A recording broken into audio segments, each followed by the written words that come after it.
जय भीम साथियों फिर से एक बार हाजिर हूँ आपके सामने ओम प्रकाश वाल्मीकि जी की अमर पुस्तक झूठन का तीसरा भाग लेकर। आगे की कहानी कुछ इस प्रकार है। कभी कभी अचानक छत में कोई सुराख हो जाता था, जिसे बंद करना कठिन काम होता था। कच्ची मिट्टी के मकानों की गीली छत और दीवार पर चढ़ना किसी खतरे से कम नहीं था। ऐसी ही एक मूसलाधार बारिश की रात में हमारे घर की छत में सुराख हो गया था। छत पर चढ़ने का काम मुझे सौंपा गया था, क्योंकि परिवार में सबसे कम वजन मेरा ही था। तेज बारिश अंधेरी रात में कुछ सूझ नहीं रहा था। पिताजी के कंधे पर पांव रखकर मैं छत पर चढ़ गया था। पिताजी नीचे खड़े मेरा मार्गदर्शन कर रहे थे। संभल के मुंशी जी, पैर जमा के, छत पर मत जाना, दीवार की तरफ ही रहना। मेरे एक हाथ में बड़ा सा मिट्टी का डेला था, दूसरे हाथ से सुराख को ढूंढ रहा था अंधेरे में। पिताजी लगातार बोल रहे थे, मुंशी जी, मिला गड्ढा। आखिर सुराख ढूंढने में मैं सफल हो गया था। डेला रखकर उसे बंद कर दिया था। सुराख बंद करके वापस लौटना मुश्किल हो गया था। तेज बारिश में आंखें नहीं खुल पा रही थी। पिताजी की आवाज़ का अंदाज करके मैं धीरे धीरे वापस आ रहा था कि अचानक पाँव फिसल गया। क्षण भर को लगा कि मैं हवा में हूँ, लेकिन उस अंधेरे में भी पिताजी की अनुभवी आंखों ने मुझे देख लिया था। मैं उनकी मजबूत पकड़ में आकर संभल गया था। मेरी चीख सुनकर माँ भी बाहर आ गई थी, लेकिन मुझे सुरक्षित देखकर आश्वस्त हो गई थी। मैं ठंड से कांप रहा था। मुझे कपड़े से पोंछकर माँ ने चूल्हे के पास बैठा दिया था। उस रात हमारी बैठक का एक हिस्सा गिर गया था। माँ और पिताजी एक पल के लिए भी नहीं सोए थे। बस्ती के कई मकान गिर गए थे। लोगों के चीखने चिल्लाने की आवाज़ें आ रही थी। पिताजी ने बाहर निकलकर ऊंची आवाज़ में पूछा था, मामू, सब ठीक तो हैं? उधर से मामू की आवाज़ भी उतने ही ज़ोर से आई थी, ठीक है, पिछवाड़े की कोठरी गिर गई है। सुबह होते ही बस्ती में भगदड़ मच गई थी। हर कोई सुरक्षित जगह की खोज में निकल पड़ा था। बारिश अभी भी जारी थी। बचे खुचे मकान किसी भी समय गिर सकते थे। पिताजी सुबह होते ही तगाओं की तरफ चले गए थे। वे जल्दी ही वापस लौट आए थे। आते ही बोले, जल्दी करो, मामराज की बैठक खुलवा दी है। मैंने जल्दी ज़रूरी चीज़ें समेट ली थी और हम लोग घर का सामान सिर पर रखे बारिश में भीगते हुए मामराज तगा की बैठक में आ गए थे। मामराज की बैठक बरसों से बंद पड़ी थी। उसका कोई इस्तेमाल नहीं होता था। दीवारों का प्लास्टर तक उखड़ गया था, फिर भी वह पनाह सुरक्षित थी। मामराज तगा की बैठक में हमने अभी सामान रखा भी नहीं था कि हमारे पीछे पीछे 30-40 जन और आ गए थे। बाकी लोग कहीं दूसरी जगह चले गए थे। देखते ही देखते बैठक भर गई थी। चारों तरफ सामान ही सामान पड़ा था। खाने पकाने के बर्तनों के साथ ज़रूरत भर की चीज़ें थी। बाकी सब वहीं छोड़कर आ गए थे। इतने लोग एक ही बैठक में समा गए थे। सबसे बड़ी समस्या थी चूल्हा जलाने की। ईंधन किसी के पास नहीं था। जो था वह बारिश में भीग गया था। तगाओं के घरों से उपले मांग कर चूल्हे जलाए गए थे। बैठक में एक साथ 8-10 चूल्हे बन गए थे। चूल्हे क्या, बस 3 ईंटों को जोड़कर चूल्हा बन गया था। किसी किसी को ईंट भी नहीं मिली तो ढूंढ कर पत्थर ही जुटा लिए थे। चूल्हों में उठते हुए धुएं ने बैठक का नक्शा ही बदल दिया था। उस धुएं में सांस लेना भी मुश्किल था। मर्दों की मंडली बैठक के बरामदे में जमी हुक्के गुड़गुड़ा रही थी। औरतें चूल्हे से जूझ रही थी। बैठक में अंधेरा गहरा गया था। दिया किसी के पास नहीं था, ना ही कहीं कोई डबरी या लालटेन थी। चूल्हों में जलती उपलों की आग अंधेरे से लड़ने का असफल प्रयास कर रही थी। ऐसे वातावरण में आपसी रंजिश भूलकर बस्ती के लोग एक छत के नीचे आ गए थे। जिसके पास जो था उसे बांट कर खाना चाहते थे। उस रात माँ ने चने उबाले थे नमक डालकर। यही था रात का हमारा खाना। उस रात उन चनों में जो स्वाद था, जो संतुष्टि थी, वैसी संतुष्टि मुझे 5 सितारा होटलों के खाने में भी नहीं मिली। उस रात किसी चूल्हे पर कोई सब्जी या दाल नहीं पकी थी। रोटी, प्याज और नमक, इसके आगे किसी के पास कुछ भी नहीं था। अगले दिन सुबह से लेकर दोपहर तक कोई चूल्हा नहीं जला था। बरसात ने फांकों की नौबत पैदा कर दी थी। जीवन जैसे पंगु हो गया था। लोग गांव भर में घूम रहे थे। कहीं से कुछ चावल गेहूं मिल जाए तो चूल्हा जले। ऐसे दिनों में उधार भी नहीं मिलता था। दर दर भटक कर कई लोग खाली हाथ आ गए थे। पिताजी भी खाली हाथ ही आ गए थे। उनके चेहरे पर बेबसी थी। सगवा प्रधान ने अनाज देने की शर्त भी रख दी थी। अपने किसी लड़के को सालाना नौकर रख दो, बदले में जितना अनाज चाहो ले लो। पिताजी चुपचाप वापस आ गए थे, लेकिन माँ को मामराज तगा के घर से कुछ सेर चावल मिल गए थे, जिनसे थोड़ी राहत महसूस की थी हम सभी ने। कई रोज बाद भरपेट खाने का सिला बना था। माँ ने चावल उबालने के लिए चूल्हे पर एक बड़ा सा बर्तन चढ़ा दिया था। उसमें चावल तो कम थे, लेकिन पानी ऊपर तक भर दिया था। चावल उबलने की महक पूरी बैठक में भर गई थी। छोटे छोटे बच्चे ललचाई नज़रों से चूल्हे की ओर देख रहे थे। चावल उबल जाने पर पानी अलग कर लिया था। उस पानी के 2 हिस्से कर दिए थे माँ ने। एक हिस्से को छौंक कर दाल की तरह बना लिया था और दूसरे हिस्से में से सभी बच्चों को एक एक कटोरी चावल का पानी पीने के लिए दे दिया था। इस उबले चावल के पानी को मांड कहते थे। यह मांड हम सबके लिए किसी दूध से कम नहीं थी। जब भी चावल बनते थे सभी खुश हो जाते थे। गरम गरम मांड पीकर शरीर में स्फूर्ति आ जाती थी। बस्ती के पास जुलाहों के घर थे। शादी विवाह के मौक़ों पर जब उनके घरों में दाल चावल बनते थे तो हमारी बस्ती के बच्चे बर्तन लेकर मांड लेने दौड़ पड़ते थे। फेंक दिया जाने वाला मांड हमारे लिए गाय के दूध से ज़्यादा मूल्यवान था। कई बार जुलाहे डांट फटकार कर भगाने की कोशिश भी करते थे, लेकिन बच्चे बेशर्म होकर खड़े ही रहते थे। मांड पीने का लालच उन्हें डांट फटकार से ज़्यादा प्रिय था। मांड में नमक मिलाकर पीने से अच्छा लगता था। यदि कभी कभार गुड़ मिल जाता था तो मांड का स्वाद लजीज हो जाता था। मांड पीने की यह आदत किसी शौक या फैशन की देन नहीं थी, अभावों और फाकों से बचने की मजबूरी थी। फेंक देने वाली चीज़ हमारी भूख मिटाने वाली थी। एक बार स्कूल मास्टर साहब द्रोणाचार्य का पाठ पढ़ा रहे थे। मास्टर साहब ने लगभग रुआंसा होकर बताया था कि द्रोणाचार्य ने भूख से तड़पते अश्वत्थामा को आटा पानी में घोलकर पिलाया था। दूध की जगह द्रोण की गरीबी का दारुण नक्शा सुनकर पूरी कक्षा हाय हाय कर रही थी। यह प्रसंग द्रोण की गरीबी को दर्शाने के लिए महाभारतकार व्यास ने रचा था। मैंने खड़ा होकर मास्टर साहब से एक सवाल पूछ लेने की धृष्टता की थी। अश्वत्थामा को तो दूध की जगह आटे का घोल पिलाया गया और हमें चावल का मांड। फिर किसी भी महाकाव्य में हमारा जिक्र क्यों नहीं आया? किसी महाकवि ने हमारे जीवन पर एक भी शब्द क्यों नहीं लिखा? समूची कक्षा मेरा मुंह देखने लगी थी, जैसे मैंने कोई निरर्थक प्रश्न उठा दिया हो। मास्टर साहब चीख कर उठे थे, घोर कलयुग आ गया है, जो एक अछूत जबान जोरी कर रहा है। उस मास्टर ने मुझे मुर्गा बना दिया था। पढ़ाना छोड़कर बार बार मेरे चूड़े होने का उल्लेख कर रहा था। उसने शीशम की एक लंबी सी छड़ी किसी लड़के को लाने के आदेश दिए थे। चूड़े के, तू द्रोणाचार्य से अपनी बराबरी करे है?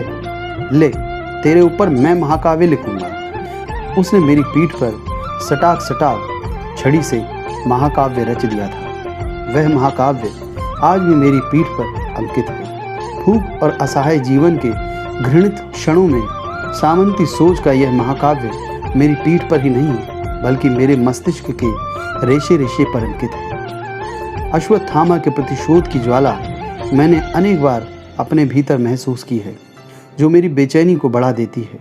बरसों बरस चावल के मांड से बनी सब्जी खाकर अपने जीवन के अंधेरे तहखानों से बाहर आने का संघर्ष किया है। मांड पीकर हमारे पेट फूल जाते थे, भूख मर जाती थी। यही गाय का दूध था हमारे लिए, यही था स्वादिष्ट भोजन भी, यही था दारुण जीवन जिसकी दग्धता में झुलसकर जिस्म का रंग बदल गया है। साहित्य में नरक की सिर्फ कल्पना है, हमारे लिए बरसात के दिन किसी नारकीय जीवन से कम न थे। हमने इसे साकार रूप में जीते जी भोगा है। ग्राम्य जीवन की यह दारुण व्यथा हिंदी के महाकवियों को छू भी नहीं सकी। कितनी विभत्स सच्चाई है यह। उस वर्ष बस्ती के ज़्यादातर मकान गिर गए थे, जिन्हें खड़ा करने में महीनों लग गए थे। कोई अनुदान, कोई सहायता कभी उस बस्ती तक नहीं आई। बस अपने हाथों की शक्ति पर भरोसा था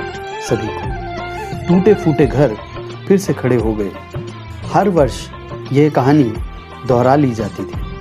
बरसात के थपेड़े रहे सहे मकानों को भी जर्जर कर देते थे। मेरे परदादा का नाम जहारिया था।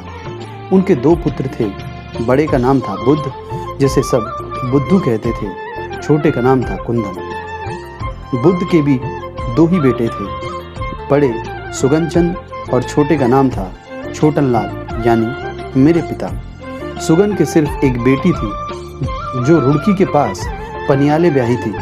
उनका पति घर जवाई बनकर रहता था। छोटनलाल के 5 लड़के, 2 लड़कियां थीं। सबसे छोटी लड़की सोमती 2-3 साल की थी, तभी गुजर गई थी। सुखबीर सबसे बड़े पुत्र थे, उसके बाद जगदीश, उससे छोटा जसबीर, फिर जनेसर, उनसे छोटा ओम प्रकाश यानी मैं, भाइयों में सबसे छोटा मुझसे छोटी माया।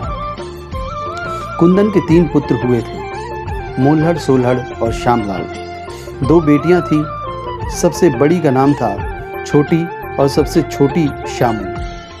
पिताजी और ताऊजी अलग अलग रहते थे। एक बार पिताजी ने एक पुराने बक्से से निकालकर कोर्ट का कागज़ दिया था, जिसमें लिखा था कि नीम के पेड़ वाला मकान सुगनचंद वल्द बुद्ध ने छोटनलाल वल्द बुद्ध को बेचा।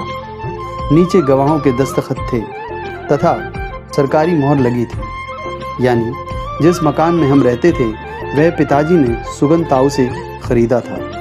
फिर पिताजी के हिस्से का मकान कहाँ गया, यह सवाल बार बार मेरे मन में उठता था, लेकिन पिताजी से पूछने की हिम्मत नहीं होती थी। माँ से पूछने पर पता चला कि जिस घर में ताई रहती हैं यह पिताजी के हिस्से में आया था, लेकिन उस घर पर ताई ने कब्जा कर लिया था। माँ और ताई में इसी बात को लेकर हमेशा रंजिश रही। पिताजी और ताऊजी की शक्लें परस्पर मिलती थीं। एक सा कदकाठी, रंग, मूछें, यहाँ तक कि चलना भी एक ही जैसा था। दोनों परिवारों की अनबन के बावजूद पिताजी और ताऊजी को कभी हमने लड़ते नहीं देखा। माया की शादी में दोनों परिवार एक बार फिर मिल गए। इस मिलाप में मैंने काफ़ी जद्दोजहद की थी। दोनों परिवारों का यह मेल सुखद था। छोटी बुआ जी चुड़ियाले गांव में ब्याही थी। जब भी आती थी घर भरा भरा दिखता था। वे सबकी चहेती थी। पिताजी अपनी चचेरी बहनों पर जान छिड़कते थे। फूफा जी और पिताजी में बेहद घनिष्ठ रिश्ता था। पिताजी ने अपने चचेरे भाई बहनों को कभी अलग नहीं समझा। छोटी बुआ जी की शादी का खर्च पिताजी ने ही किया था। बाद में शामू बुआ के गौने का खर्च भी पिताजी ने ही किया था। भूत प्रेत की छायाओं के प्रति पूरी बस्ती में अजीब सा माहौल था। ज़रा भी किसी की तबीयत खराब होती तो डॉक्टर के बजाय किसी भगत को बुलाया जाता था।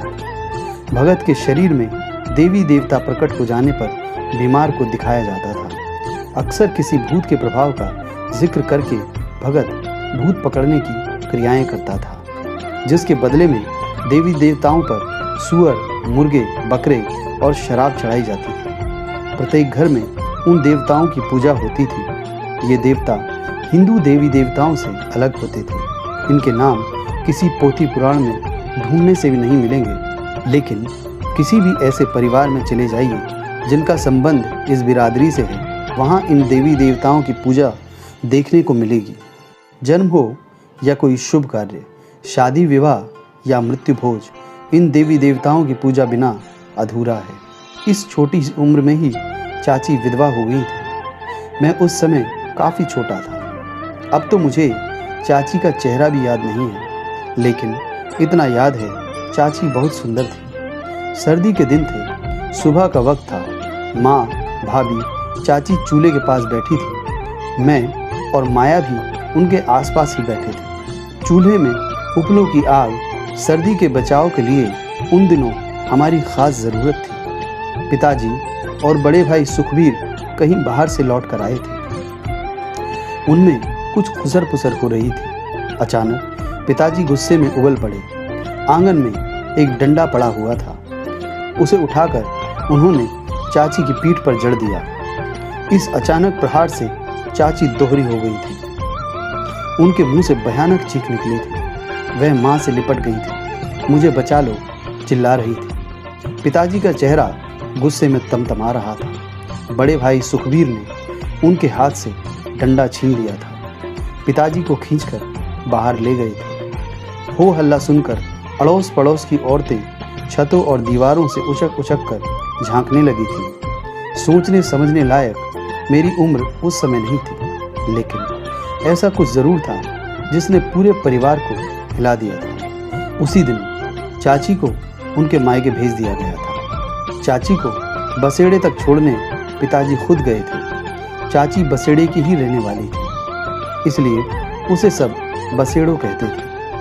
उसके बाद हमारे घर में चाची की चर्चा तक पर प्रतिबंध लग गया था। जो कुछ घटा उसने मेरे मन में एक दहशत बैठा दी थी। अपने चचेरे भाई बहनों से प्यार करने वाले पिताजी की क्रूर छवि मेरे मन में बैठ गई थी। कुछ दिन बाद ही माँ ने श्यामलाल चाचा के लिए रिश्ता पक्का कर दिया था। मेरे ननिहाल खजूरी के पास गराहू गांव है। दोनों गांव के बीच हिंडन नदी है। गराहू में माँ के रिश्ते के भाई रहते थे।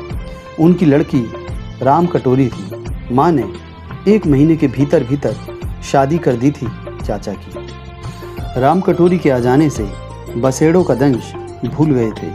श्यामलाल चाचा भी अब दिन रात काम में लगा रहता था। इसी बीच फिर एक हादसा हो गया था। अचानक श्यामलाल चाचा कहीं गायब हो गए थे। बहुत ढूंढने पर भी नहीं मिले थे।